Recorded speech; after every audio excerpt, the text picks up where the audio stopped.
Kunagi väga ammu asus ühes unises külakeses jõe ääres vana klooster, mis oli juba aastaid tühjana seisnud. Mõned külaelanikud teadsid rääkida, et kloostris kummitab. Ega sel või mõnel muul põhjusel ei tahtnud keegi selle lähedalegi minna. Ainsad elusolendid, kes süngete varemete vahel mõnikord uitama juhtusid, olid pardid ja haned jõelt. Kord munes üks partmuna, mis veeres varemete vahele pimedasse ja rõskesse auku. Selle augu kaudu pääses krüpti, kloostri all asuvasse ruumi, kus olid vanad hauad. Muna vedeles seal seni, kuni üks paks kärnkonn ronis ligi ning istus muna peale. Istus, kuni haudus selle välja. Kui kärnkonn haub pardi muna välja, juhtub alati midagi väga kummalist. Liiatigi veel sellises sünges ja mõistatuslikus paigas. Mõni ime siis, et munast tuli välja üks pisike soomustega kaetud lohesarnane elukas.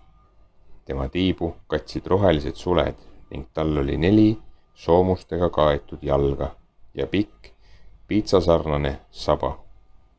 Eluka pea oli natuke koleda linnu pea moodi ning tema silmad hõõgusid erepunaselt nagu tulised söed. See oli basilisk. Basilisk elas kloostris krüptis ja sõi ära kõik seal leiduvad putukad ja mutukad, kuni kasvas krokodilli suuruseks. Sest peale hakkas ta öösiti krüptist väljas käima ja söögiks suuremaid loomi otsima. Külarahva seas liikusid jutud kummalisest lohesarnasest elukast, kes karjamaadelt lambaid varastab. Ei läinud kuigi kaua aega, kui ühel hommikul leiti karjamaalt külm ja tardunud karjane. Basilisk oli ta oma pilguga kivikujuks moondanud. Nüüd oli külarahvas juba väga hirmul. Keegi ei sööndanud öösiti väljas käia, et mitte kohata basiliski punaste silmadega pilku ja ise kiviks moonduda. Külavanem lubas suure maatüki autasuks sellele, kes suudab koletise ära tappa. Peagi mõtles igaüks, kuidas võita endale maatükk ning saada kangelaseks. Räägitakse, et nirgist ei pidavat basiliski jagu saama, teadis üks külamees. Jama, sõnas teine. Igaüks teab, et basilisk heidab hinge niipea, kui kuuleb kukekiremist. Ainus inimene külas, kellele basilisk ei paistnud muret tegevat, oli Devin Crane. Ta oli klaassepp, kes valmistas aina peeneid klaasilustusi, aknaklaase ja peegleid.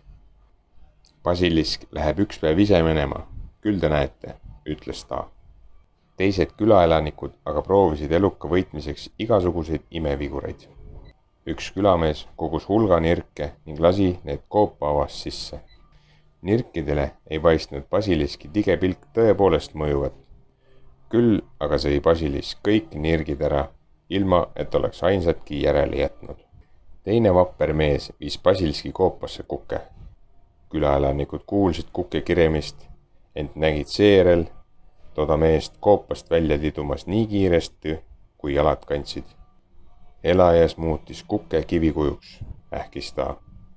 Peagi tuli külla hulganisti rüütleid. Nad tõmbasid ülle rasked turvised ning võtsid kätte oma vägevad mõõgad. Seejärel ronisid nad süngesse krüpti, kus elas basilisk, ent ükski neist ei tulnud sealt enam välja. Asjalood läksid veelgi hullemaks, kuni külla ei tahtnud enam üldse keegi tulla ning Devin märkas, et ka tema klaasil ei olnud endist minekut. Polnud reisijaid, kes ostnuks tema klaaskaunistusi.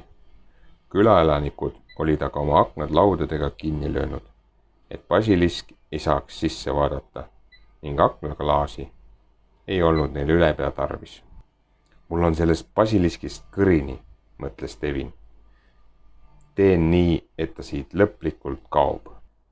Devin rääkis külaelanikele, et kavatseb basilikile otsa peale teha, ent nood vaid naersid tema üle. Sa oled ju pelgalt klaassepp, ütlesid nad, ent Devinil oli plaan. Mitu nädalat nägi ta vaeva, et meisterdada parim peegel, mis tema kätetööna eales valminud. Peegel sai nõnda suur, et Devin jaksas seda vaevu kanda. Selle ülaserva kinnitas ta vägeva konksu. Töö lõpetatud võttis Devin oma vana roostusmõõga peegli ja köiejupi. Ta laskis peegli alla basiliski koopasse.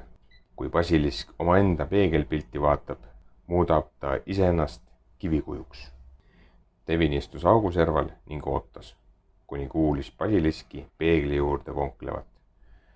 Kui basilisk aga peeglisse vaatas, ei juhtunud temaga midagi, kuna omaenda pilk ei teinud talle häda. Devin Crane kavatses juba peegli august välja sikutada ja nii kiiresti ära joosta, kui jalad võtsid, et märkas korraga midagi kentsakat.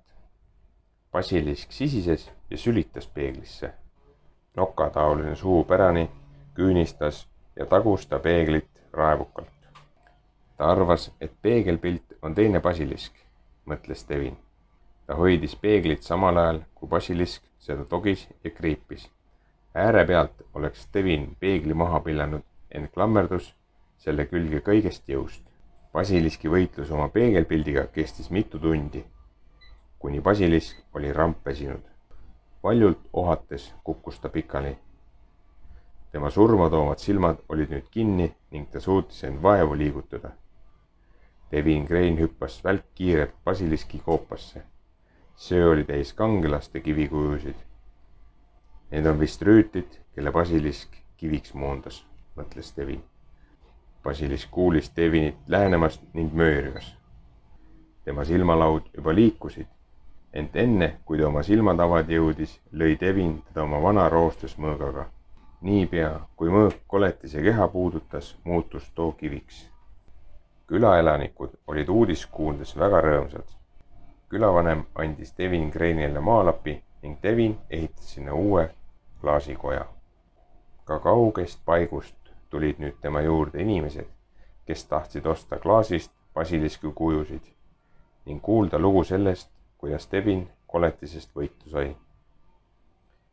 Kivist basilisk pandi kloostri katusele ning see sinna pikkadeks aastateks, kuni pudenes tolmuks.